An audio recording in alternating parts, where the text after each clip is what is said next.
Everybody Hates Rand is a Wheel of Time podcast that will contain spoilers for all 14 books. So if you're anti-spoiler, pause this, read all 14 books, and come back. We'll be here, waiting. Our title is a joke and is meant to be taken as such. In the context of this podcast, everybody refers to us and our cat. You are free to feel however you want about Rand, who is a fictional character. Don't DM us. The world is a mess, Dark One stretching out his hand. The dragon's reborn, the fire's been fanned, but everybody hates Rand. Everybody hates Rand. Everybody hates Rand. Have I told you how my D&D character's primary personality trait right now is that he's convinced that everything is a simulation? Oh my god, I have a D&D character who I just made. Is this what happens when you have a D&D character that you don't want to put any effort into? I guess. Mine thinks he's dead. He thinks he's a ghost. Yeah, I think it's like pissing everybody off because I just like speed run things because Felix is like, none of it's real, it doesn't fucking matter. Yeah. So he just like speed runs through everything and like bites people. I love him. I want to play a game with my D&D character who thinks he's dead, and they can just be nihilists together. Yeah. The whole party's kind of full of nihilists right now. Cool. Except Melissa, who's playing a beholder, who she does the voice that she does for Duke. Oh my god. Which is very funny. We can't talk about D&D now, or I will go off on a tangent. We can talk about D&D. No, we can't, because we've gone over time in, like, our last 2 episodes. These idiots don't care. But I say idiot affectionately. Yeah, but I care because I have to try and scrape together an edited version that makes a modicum of sense. Does that make sense? If we have a episode release that is like 50 minutes long, you know, just like a little bit over, just know that I edited 10 other minutes out, and that was really painful for me because Audacity isn't great, and I'm not a great sound editor, so there are always weird skips and stuff that I don't like. You are a great sound editor. Well, thank you. I think you're likable. Let's agree with each other. Anyway, this is Everybody Hates Rand, a friendly neighborhood. Not yours, just a friendly neighborhood. I was going to say a friendly Wheel of Time podcast, but then I was like, we're not friendly. We're we're a friendly neighborhood Wheel of Time podcast. What's the difference between us being friendly and being a friendly neighborhood Wheel of Time podcast? We're friendly to the neighborhood. We're not friendly in general. It's like Spider-Man being a friendly neighborhood Spider-Man. He is friendly specifically to the neighborhood of Queens, which, by the way, is like 12 neighborhoods, so I don't know what they're fucking talking about. I've lived in Queens. It's big. Yeah. And, but he's not friendly to, like, his various zoo-themed villains. That's true. The rhino dude. That's fine. The multiple bird dudes. Yeah. Oh my god, last night at Veronica's house, we watched 4 Weddings. I don't know if you've ever seen it. It's a really... I haven't. Not 4 Weddings and a Funeral. This is 4 Weddings. It's a show on TLC where a bunch of brides go to each other's weddings. Oh my god. Adam and I used to watch that. So funny. Adam and Ann and I, we've been through weird phases. Actually, that's not even true. I used to watch What Not to Wear with Sarah every morning during summers, and then Ann and Adam took up the tradition, but with 4 Weddings. Yeah, 4 Weddings is amazing. But anyway. Incredible. The brides are so savage to each other. They're like, I gave her wedding a 3 because she's fucking ugly. And I'm like, okay. The premise is that 4 women who are about to get married all go to each other's weddings and rate each other's weddings, and then based on who wins, they get like a free honeymoon or some shit. Something. But mostly you experience 4 terrible weddings. Yeah. Because these are the type of people who go on TLC. Yeah. And God bless them. And we were watching an episode from like 2013 last night, so it was like a lot. But anyway, this woman got married in Dumbo, and they were like, her wedding in the heart of Brooklyn. And Dumbo's I was like, yeah, no, that's what Dumbo's I said. in the anus of Brooklyn, if anything. But I was like, it's not in the heart of Brooklyn. It's literally as far to Manhattan as you can get while still being in Brooklyn. The anus of Brooklyn, that's what I'm saying. Fair point. So Manhattan is the turd then? Yeah. Manhattan fucking sucks. I don't know if you guys have heard, suck. but it's legitimately the worst. Times Square, a big pile of shit. Yeah, I would basically have to like decompress for like 4 days after one trip to Manhattan. I don't know how you worked there for 2 years. It sucked, and I hated it. Okay, anyway, 7 minutes in, here we are to talk about That's Emily and I'm Sally. Oh, fuck. You fuck know me, them. right? No, you don't. You don't know any... Wait, what? They know quite a bit about me anyway. They Because this is like therapy Sally. hour for me. I'm like, listen, I'm mad at everybody. And I learned this week that you should never try to talk to men about music. Oh, no. So, therapyhour.com. That's / totally music. true, though. Men are so fucking pretentious about music. Honestly. I was like who swapping cares? albums with someone and I was like, oh, you should listen to Lizzo. And they were like, no. And I was like, kill yourself.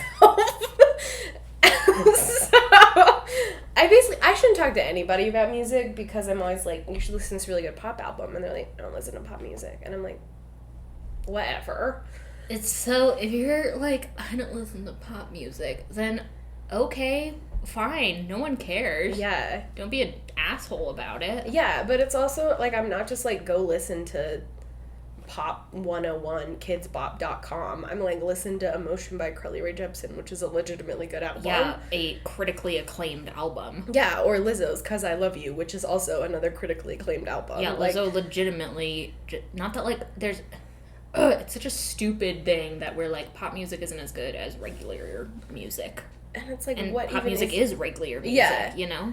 Everyone just is like, listen to, like, my sad boy crying music. And I'm like, that's boring. I don't want to. Some of it's like, I listen to some sad boy crying music. Yeah, for sure. I'll listen to some... I'll listen to fucking anything, just as long as I like it. And I don't fucking know what my standards for liking something are. They vary day to day. Yeah, but that just kind of pissed me off. So now, like, everybody in the whole world is on my shit list except Emily and Lizzo, so. Thanks. I'll never probably be on a list with just Lizzo ever again, so that really makes me happy. You're welcome. I wish I could hug her. She's the only person I've ever wanted to hug. I know, she just looks like she'd be like, hello, my child. Have you seen her? Yeah, have you seen her hugging Lil Nas? No, that's adorable. That very cute photo where she's just like, they're both just like, hello, full of joy. Because they're both just so cute. And I'm like, I want to be in between you two because you're the most perfect. Snuggle right into just there. Nuzzle in there. Yeah. And die. And die. Just nuzzle on in there and die. Just nuzzle in there and die. Okay. One day we have to post that scene from the Zero. That reminds me, I meant to post the red chicken vine. The chicken in a red dress vine, because I thought you were going to cut that out of last episode, and apparently you didn't. So I can't remember why I didn't cut it out. I think I just thought the chicken in the red dress vine was so funny. The chicken in the red dress vine is funny, and I was laughing so hard about it, I don't know why. Oh yeah, I think it was because you were laughing so hard about It's the it. chicken in a red dress. We can't do this again. Believe it or not, I did cut out some of her laughter, so that went on. For quite a while. It's such a funny vine. Also, Veronica's tried to get me into TikTok yesterday. I don't understand TikTok. I don't understand that shit. I'm too old. But she showed me some pretty funny ones. I, want to understand TikTok, but yeah, I'm also like, it ain't mine. Yeah, I'm too old. I'm too old for this shit. What's this? Okay, we guess we have to talk about... What? What? I guess we have to talk about what? What? Ladies edition. Ooh. Sexy. Sexy Good. I'm glad we're not ladies talking about edition. any men this week. I know, but also this my is the shit most list. boring set of chapters of all Yeah, it is time. pretty boring. Yeah, because one point of view is Elaine's, and she's literally the most She's insufferable like, individual. Ran didn't have sex with another person. It's like the most drama. Like, I get it. If you're like the boo you're crushing on, like, I don't know, Anne Hathaway walks out in a sexy outfit, you're like, well, fuck me, right? Never gonna compete. But also, you got to see Anne Hathaway in a sexy outfit. It's just so hard to level Elaine's petty teenage romance drama with the world-ending shenanigans that are going on elsewhere. It's exactly like watching a Spider-Man movie, and it's like, yeah, do I want him to get with Zendaya? Yes, of course. But do I want him to survive even more? Yes. Obviously. There's some priorities here, you know? Yeah. And Spider-Man does manage a fairly good balance of that, although there's some weird stuff with adults putting more pressure on Peter than... Whatever, listen to We Don't Watch Outlander. We have a Far From Home edition that is perfect for this. But anyway, I'm just saying, Elaine wanting to hop on Rand's dick compared to the evil women that they're interrogating is kind of like... Yeah, girl. It's like... You roll, like, your friend's interrogating some ICE agents, and you're like, a boy won't talk to me? It's like, please, time and place. Yeah, the unprofessionalism. Yeah. Like, I'm like, die. Yeah. You're supposed to be the fucking Queen of Andor in, like, 2 minutes. I know. No, she doesn't get any better. She still sucks as the Queen of Andor. Doesn't she have babies? I mean, she will. She's like, eventually. Super pregnant when the series ends, I think. I can't recall if she has them. She has twins. Why does Rand father so many multiples? I've complained about it extensively in my blog. It's ridiculous. Okay, I can't wait to read it. The super sperm. Super sperm! I'm Jesus, therefore I have super sperm. And it's like, that ain't how it works.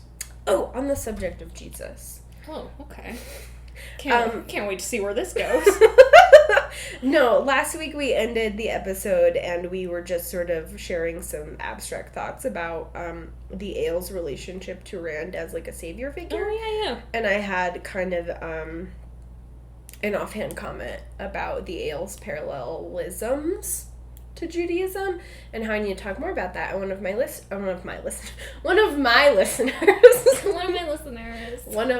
EHR's listeners. It's one of your listeners. I know who the real powerhouse behind the mic is. That's not true. Definitely on social media. I'm the one who talks to them on social media. You can talk to them whenever you want. I don't.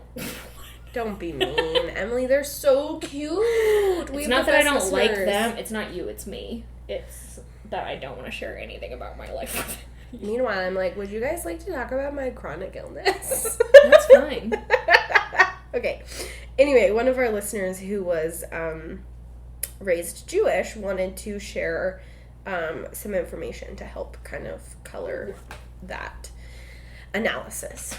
And they said, I was listening to last week's episode, and you had an interesting point regarding a certain Jewishness to the Ael's beliefs and behaviors, and as a Jew, I was really interested.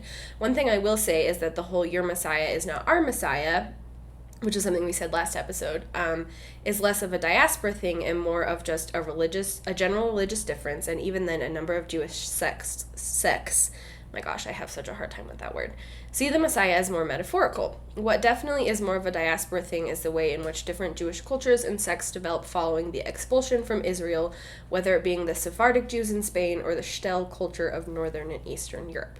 This is interesting with the Ael in regards to their relationship with the Tuathan. Also, the Jewish parallels are likely intentional, as the Freemen from Dune were later to be revealed to be descended from Jews. What? I don't know if I fully grasped that the first time I read that. That wasn't revealed in Dune, the first one, as far as I know. Although it is implied a little bit. They really have more... I mean, obviously, if it's later in the series, then... Yeah, then that's canon. I picked up more on their relation to Muslims because there are, like, Arabic words that they use. That's cool. So...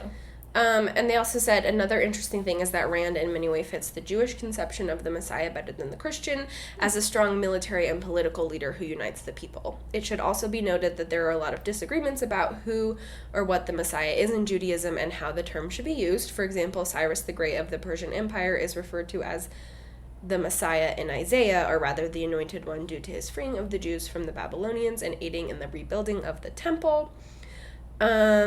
Also, with the Jewish parallels, there are 13 main clans of the Ael and 12 and 1 tribes of Israel, or rather 12 political tribes and the tribe of Levi, which is the priesthood. So, just some interesting things. Yeah, that is very interesting. It's a lot to think about. Yeah. I especially like the point that Rand fits the Jewish version of the Messiah better, because my understanding of Jesus's lifetime would have been that it was a time of great political unrest and the Jews were being oppressed by the Romans, so when prophecies were shared about the Messiah, it was with the hope of someone coming to lead a revolution, like a military incursion. And then to Christians, there was this guy who just was saying some stuff, going around feeding people and whatnot. So yeah, I can it's just from a historical perspective, it's very easy to see how these two religions split up. For it's interesting. So anyway, thank you to the Alexandrian Alchemist on Tumblr for sharing that. Thank you. I'm sure there will be more. I probably will definitely reference kind of these points going further on as we get more into Rand in the Ael Waste. But I just wanted to bring that up to correct anything that I might have missaid last episode. So Yeah, super Thank you for all of you guys who teach us so much stuff. I love it. Okay, sorry, that was a total sidebar. No, not egg. We open with egg. She's like, damn, it's so fucking hot in here. It's getting hot in here, so take off. Yeah, and then she does have a little rumination on, like, how Terran women wear less clothes, and she's like, it's very scandalous. Oh my fuck. It's very scandalous. It's very scandalous, but also it's fucking hot, and it's like, yeah, the whole agenda is to just be comfortable, you know? Their dresses are like the type that hang off your shoulders, which I've never liked that idea. I mean, aesthetically, it's fine, sure, whatever. I don't know anything about that. I just wearing shirts that fall off your shoulders, to me, would be very uncomfortable, because I'd be like hitching constantly. Them, like, oh, my boobs aren't big enough to hold this thing That's up. true, you do gotta have them shelf titties. Yeah, them boobies. I'm so sorry for the way I said that. That was really... Them boobies. Really I kind of hate the word boobies. I do too, and that's why I'm mad at myself like, for just saying say it. boobs or say titties. It's just don't say boobies. I hate that word. I mean, there are so many terrible words in the world. Jugs. Oh, my gag reflex just activated. Oh my god. Look at the jugs on that one. Oh, gross. I cannot. I don't understand that one. I mean, there's a lot of them I don't There's understand. nothing sexy about it. Hey, jugs. Ew. Ew. Oh. There's a lot of unsexy words, though, that is coded as sexual language. Yeah, I mean, think of all the words for dick.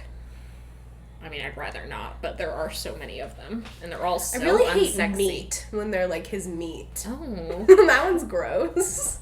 Also, his member, I don't like that one. Just listen to the McElroy brothers for 5 minutes, and you'll like suddenly be awakened to the reality that every word for penis is terrible in its own way. Like, I legitimately don't even like the word penis. Like, just say dick. I don't even like dick, pretty much. I don't like literally any word for dick. But, I mean... Dick is the least offensive to me. Yeah, but, like, there's nothing inherently bad about male genitalia. No. We shouldn't necessarily code all of the language as bad. I don't... Okay. You say I don't like any of the words. Like, that's... It's not because I don't like dicks. I don't know. I just think nothing wrong with them.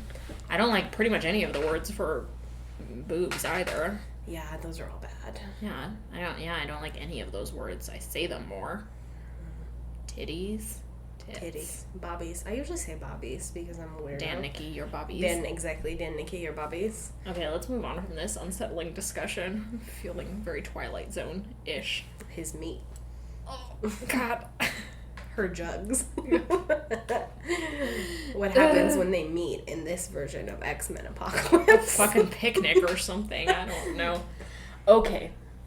Yeah, ladies are here. It's actually just Edwene and Nynaeve and Avienda. What? I'm sorry that we're 20 minutes into this episode. Yeah, well, what is there to talk about, really? And we are not going to talk as much about, like, scene recaps. Basically what you need to know is that this is taking place when Moiraine is visiting Rand. Elaine also, for some reason, went with Moiraine, although she did not appear in the last chapter. Yeah, that was so confusing. So I literally have no idea what she was doing. Yeah, it's just sitting outside crying because she saw Barrelane. It's very confusing. But the only plot here is that they are interviewing for the nth time. Apparently it's happened many times before. The 2 Black Aja who they managed to capture when the Stone of Tyr was broken. One of them, who was their jailer at the end of The Dragon Reborn, was stilled, I guess, when kind of Edwene, like, shielded her in Teleron Riyadh, and then it was this weird thing. But she's been stilled, and she's the one that they talked to first, and she is like, okay, well, I overheard this conversation about them going to Tanchico to get some sort of weapon or something that would be a threat to the Dragon Reborn. And they're like, okay, that's flimsy. Don't know if we buy that. Yeah. Then the other lady who has not been stilled, who is constantly shielded and is much creepier, is like, well, here's what I know, the whole dang plan. They are going to go recruit Mazrim Tem and have him be the Dragon Reborn, and then they'll, like, do this big propaganda thing, and it's all very convoluted and complicated, but somehow they'll manage to turn the world against the Dragon Reborn.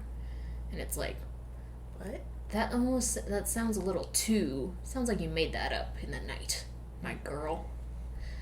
And it's basically like Edwin and Nynaeve are dithering over which of these leads that they should follow. When Moiraine and Elaine get back, we switch over to Elaine's point of view because for some reason Elaine has the point of view hierarchy here. Yeah, it's very odd. It's very weird.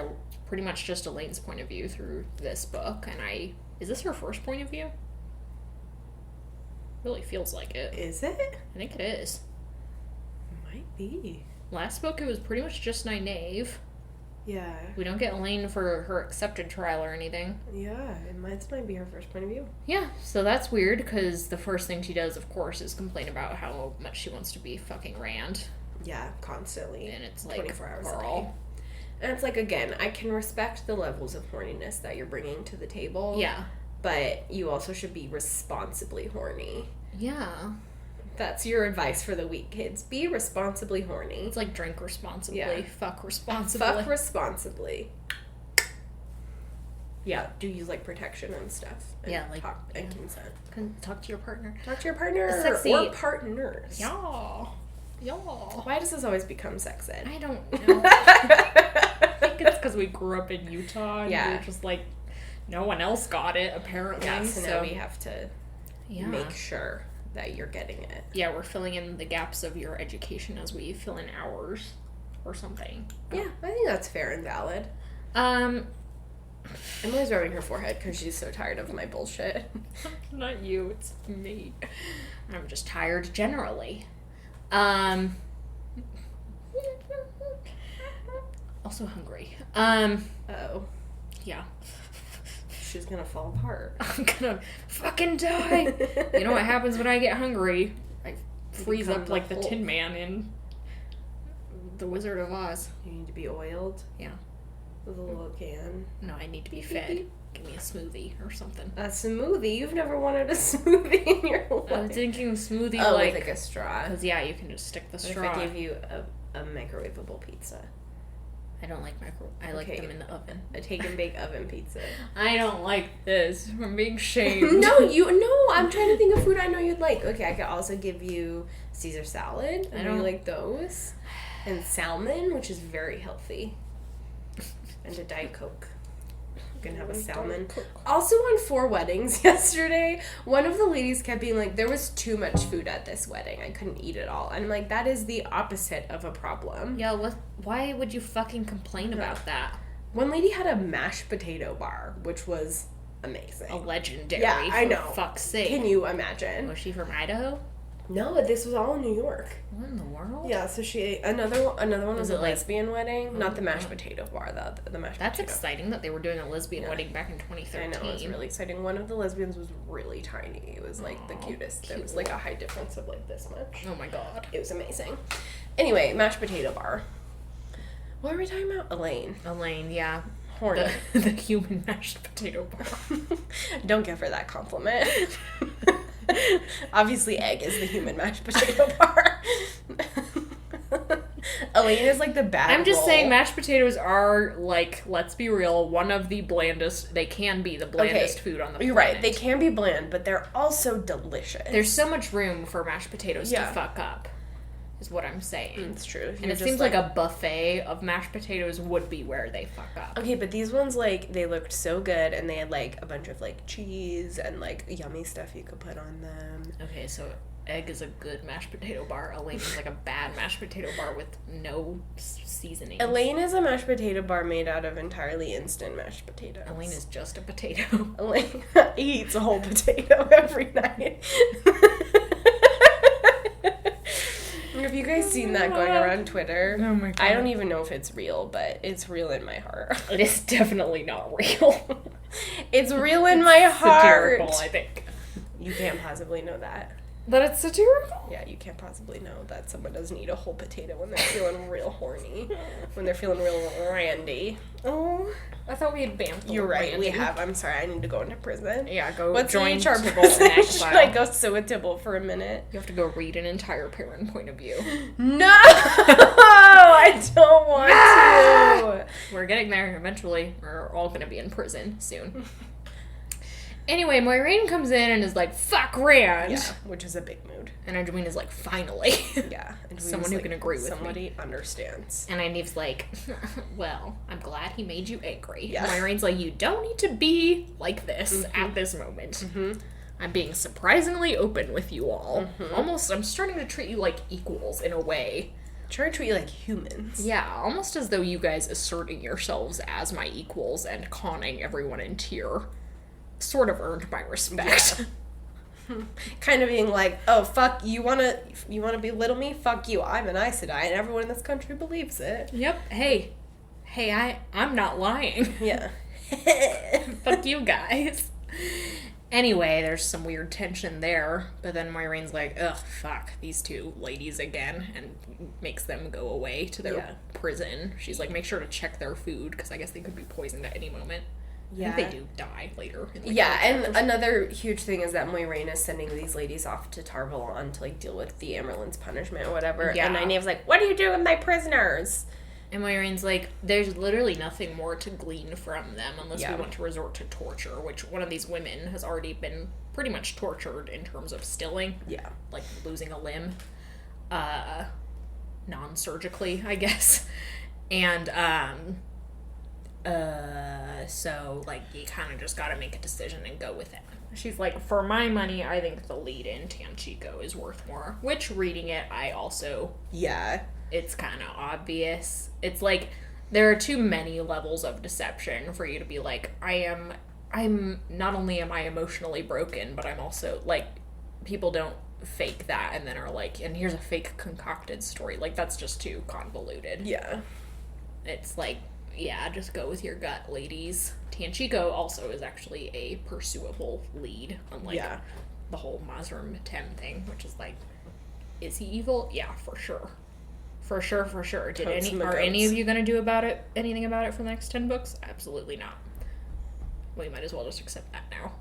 Yeah. It's literally so fucking funny how Mazrim Tem is just like, here I am being evil, and everyone's like, fine, do your thing. Everyone's like, that guy seems, I don't know, just like kind of evil. Everyone is like, he seems kind of evil. And then are like, well, can't do anything about it. Fuck me, right? Rand, who literally body's nerfed. has assassinated Forsaken. Yeah. Just walked in and been like, point blank, fuck you. Yeah. Like, Mazrim Tem? Gotta try him in a court of law before we can. Yeah. Everybody makes mistakes. Everybody has those days. Mazrim Tem, Pobody's nerfed. Pobody's nerfed. He is so competent at training our male channelers to be PTSD-ridden, violent magic users, though. Fascinating. It's so facts. Have I talked in this podcast about how all the Ashaman are my sons? Yeah, they literally all are. Yeah, literally every single one of them is my firstborn child. At least all of the ones that, like, hang out with Rand. Yeah. Yeah, not like the bad ones. The one Forsaken dude who hangs out with Rand. Yeah, but, like, all the other ones. Like, the old guy who's always like, what? Yeah, Donald Flynn. Yeah, that's so fucking good. Narishma, whose only canonical character trait is that he's beautiful. Yeah, that he's, like, super hot. And everyone's like, oh, it's a hot boy. He's beauty and grace. He's Miss United States. He is. Yeah, they're all my children. Yeah, I love the Ashman. Okay. Just a bunch of stupid boys. Yep. Running around doing magic. Anyway, then Moiraine tells them, she's like, so Rand almost died, bubble of evil, yada yada yada. And they're all like, great, well, thank you for that horrifying info. And Edwin's like, but why are you crying, Elaine? If Rand's not dead, surely you have nothing to weep about. And Elaine's like, Elaine was in his room in lingerie. And Edwin's like, oh, darn. Ah, shucks. And Moiraine's like, yeah, I wasn't going to tell you, Edwin, because I didn't want you to become upset also, because there are too many emotionally vulnerable women in this room for my comfort. Yeah. And Edwin's like, it's okay, Elaine. I am giving him to you. Which is something that humans can do to other humans. Uh-huh. Super cool and not toxic at all. Stop it. Yeah. And then she's like, more interesting is the fact that Moiraine did not read this situation correctly. Yeah. And Moiraine's like, shrug emoji, I'm gonna marry Tom, so what the fuck do I know about anything? That line is so weird, where she's like, I bet I know the face of my husband better than you, and all three girls are like, what? What if it had been so iconic if she just came back and was like, I knew that because I wasn't gonna marry any man, or the man I was gonna marry was Swansache. Yeah. Who's not a man. The Light or something? I'm trying to think of the nun equivalent. Oh, yeah. You know, nuns are like, I'm married to God. Yeah, and she's like, I'm married to... my work. I mean, she is. Who is a man, I guess. Rand? I like this. I don't like this line of thought. Me on a dark path. Anyway, I took the road less traveled by, and that has made all the difference. What the fuck were we talking about? I don't know. I guess trying to give Rand to Elaine in some weird ceremony. Yeah, in some weird ritual ceremony involving blood sacrifice or whatever. Yeah. And Elaine's like, thank you, thank you, thank you. And Maureen's like, I'm not a lesbian. And everyone's like, fake news. And then they're like, what's gonna happen now or something? And Maureen's like, let me just break down the political situation for you. Rand is doing some bullshit. He is reading the prophecies of the dragon, which are technically about him, but I hate the idea of him having any information about himself. I just want to lead him and guide him and walk beside him. Yeah. Help him find the way. That was a very niche joke for any ex-Mormons out there. Okay. And the ladies are like... I can't fucking remember. I just totally lost my train of thought. I don't know. But they're like, why is it a bad thing if he studies the dang prophecies? And she's like, I just don't want him getting any whack ideas. Like, I want him to do... I have a game plan for him, and I think it is a good one. And they're like, well, what's your game plan? And she's like, I think he should go to war with Ilian. And they're all like, that sounds terrible because it's a war. Mm-hmm. And Maureen's like, break it down, Elaine. And Elaine, who is who has taken Poli-Sci 101 under her mother's tutelage and therefore thinks she knows everything. Mm-hmm. The same way Psychology 101 majors are like, I can diagnose any mental illness. Elaine's like, war is inevitable. And everyone's like, okay, great. And she's like, it's better if we, like, get ahead of it right now. And, like, don't get me wrong, war is definitely coming to this nation. Is it inevitable? I don't know. I think that's a dumb question to ask, kind of. But they do make the valid point that if Rand had taken the Terran forces to get Ilian under his belt right away, that might have created a little bit more security within this nation in nations distant, such as Eridaman and Terabon, which are at the moment, like, warring with each other because of shit Rand did. Mm-hmm. It's like, if he manages to proclaim himself the Dragon Reborn really quickly and take control of multiple recognized monarchies right away, then he can gain some security, is what Moiraine is saying. But Rand is like, no, excuse me, I have to go on this vision quest with the Ale. And it's like, that's also a valid choice, though, because the Ale are so important. But then you have to remember the Ale do come over the wall with a contingent of them, at least, intent upon destroying all the Westerners, I guess. Visualizing the map and figuring out which way was west. Yeah, sometimes it's hard. There are no mountains. I mean, there are mountains on the map. There's just the one mountain range in this continent. It's very weird. 2 mountain ranges, I guess. So one of them is like a little baby mountain range. Yeah, one of them is the spine of the world, and then it's like not very spiny, is it? Because we just skipped right over it every time we go over that way. They're just like bloop, bloop. That travel's boring. I guess we do also skip over the... Okay, no, I can't. Whatever. Mountains. Rand's like, gotta go have vision quest in the desert. Yeah, Moiraine actually points out a specific, like, verse of the prophecies, and she's like, this is so vague it could easily refer to Tyr going to war with Ilian, the way I want Rand to. And us as readers with some modicum of retrospect are like, it very clearly refers to the Ale and what Rand is going to do with the Ale. But it's all just like, prophecies are such a, I don't know, such a horrific object of study because they'll just spin you in circles, essentially. Yeah, absolutely. And, like... Which would be my argument against Rand reading the prophecies. It's just, like, just do what you're gonna do, man. Don't, like, I don't know. I'm of the belief if you're someone who's been prophesied about, just do your thing, and it will fall into place. Especially if you're in a world where the religious belief is that things are woven. Yeah, pre-woven. Yeah, in a way. you know, this world believes so much in fate and destiny. Yeah, and, like, this is a great chapter for that when Elaine is just like, yeah, war is inevitable. It's just, like, we believe in destiny. Yeah. But, yeah, it's just, like, we've talked about before how, like, people call it self-fulfilling prophecies for a reason. Like, in every text, like, especially the Greek stuff where, like, there are so many prominent prophecies, like, the more you try to avoid them, Moiraine, have you never read Oedipus? Well, and apparently the more you try to fulfill them, it's very weird. Like, Rand takes the opposite road as many heroes do, which is trying to avoid the worst parts of their prophecies, and instead is, like, trying to figure out what it is guiding him toward. He's, like, taking it as a beacon or of sorts to get him to where he's supposed to be going. Which, like, it sort of makes sense because he has so little to rely on. He's suddenly in charge of a country, essentially. And it's like, what am I going to do now? Yeah. I kind of want the last battle to just happen, get it over with, you know? Yeah. But instead I've got to do this stuff. Mm-hmm. And it's like, oh, that's a big, big burden to carry. Mm-hmm. But anyway, Moiraine is mad. Rand's not listening to her. She's like, it's dumb. He's studying the prophecies. She's like, I might have to just go into the... She brings up the doorway that is in the hold of Tyr. And we were introduced to the idea that Tyr has just, like, all these Angreal and Terangreal in the basement, which is so fucking hilarious. Yeah. There's, like, I don't know. All the stuff they confiscated in their Spanish Inquisition or whatever. Yeah, they just keep it in the basement. Including this doorway that was given to them by Maine. Go figure. Maine? Maine? I always thought it was Maine. I have no fucking idea. It'd be hilarious if it was Maine, like the state. I mean, it does have Maine vibes. It's just so out there on the map, you know? Barely. The first of Maine. The first of Maine. Maine?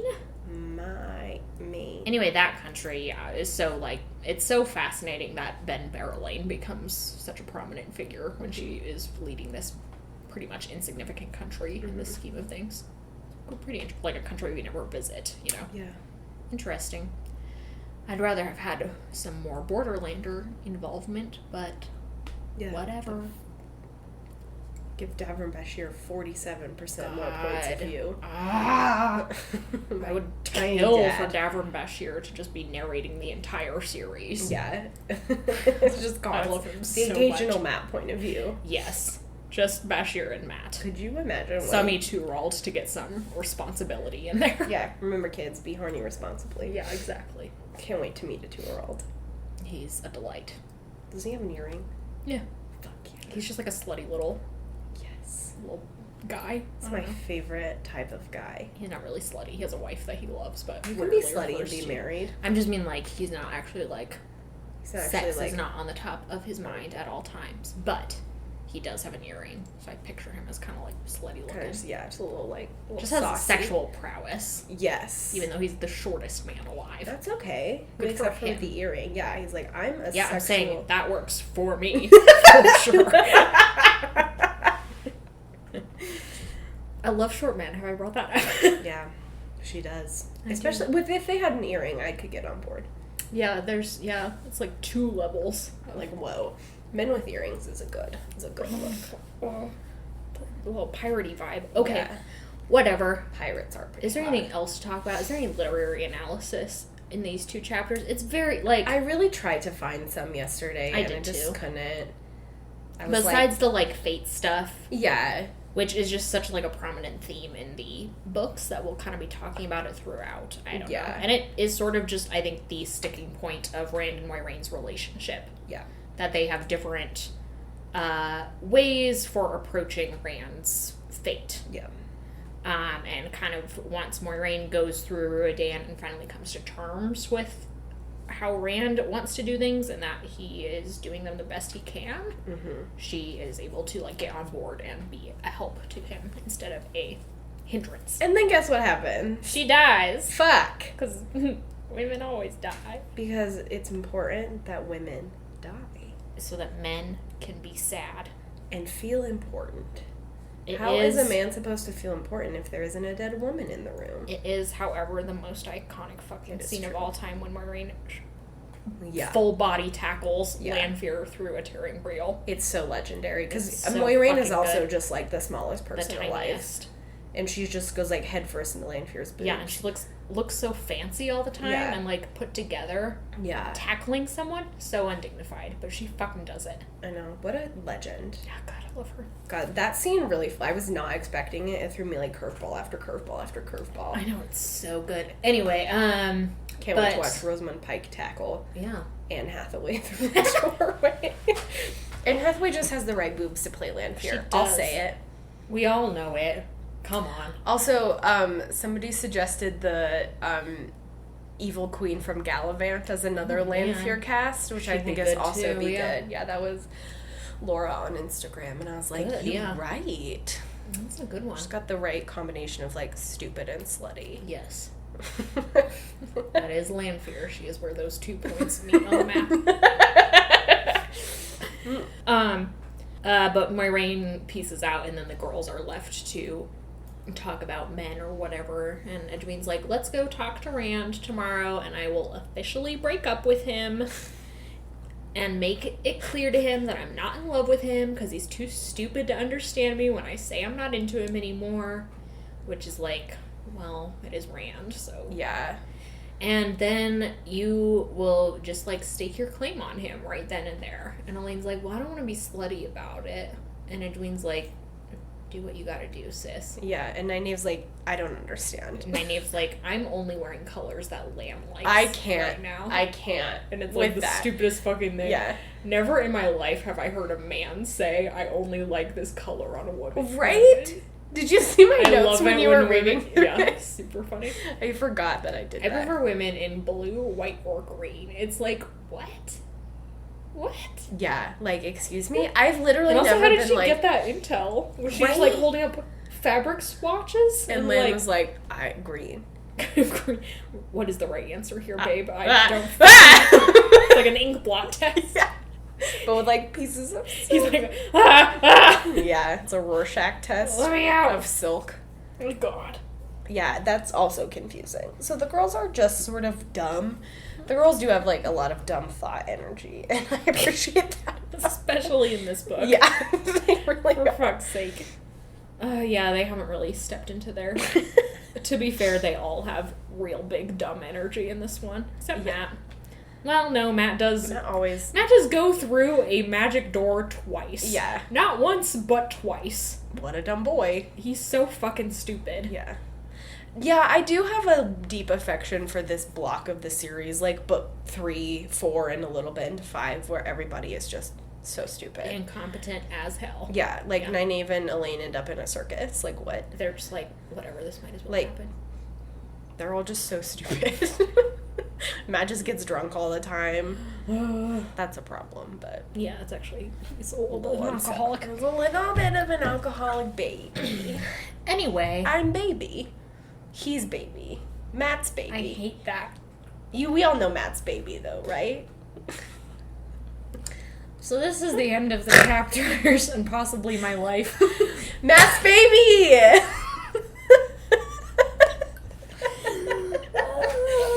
You're welcome. I assume we don't have any housekeeping.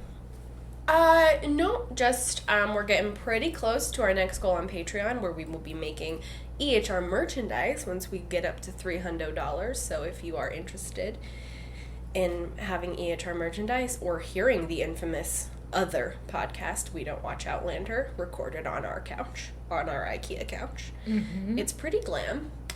You can check us out over on patreon.com/everybodyhatesrand. Yep.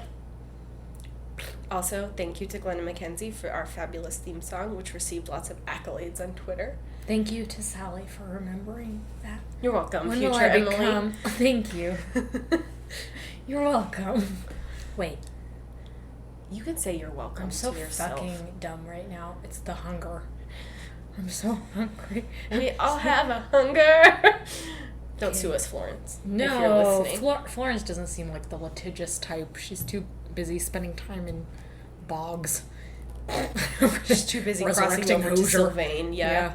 She has to resurrect Hozier every Thursday, or we'll lose him to the fairy realm. He ate the pomegranates. Florence is like, for fuck's sake, Andrew, stop eating the pomegranates. They're so fucking good. They're so good, though. He has my dumb hungry energy. Yeah.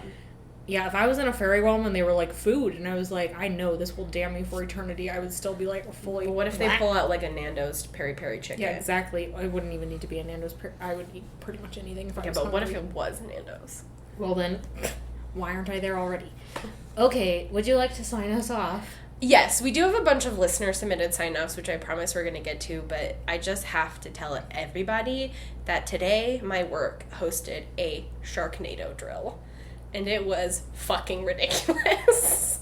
Because this was supposed to be like severe weather, but it was a Sharknado. It was so weird. And then I had to explain to people what a Sharknado was. It's right there in the title, people. And like one of them, English isn't her first language, so like I understand the confusion. But everyone was just like, Sharknado. And me and like with the aviculture kids, they're not kids, they're all older than me, but young adults are like, I don't know how to further explain this to you. It's a tornado and it's got sharks in it. What more is there? Yeah. What more is there? But, like, on the radio, they called, oh, no, Sharknado. And all of us were like, what's happening? I work in This a was farce. without warning? That you I knew it was happening because I know how to eavesdrop successfully. Gotcha. But everyone else was like, what the fuck? So, they did say it's a drill. I think the way I'd want to go is via Sharknado. I hate you. Goodbye.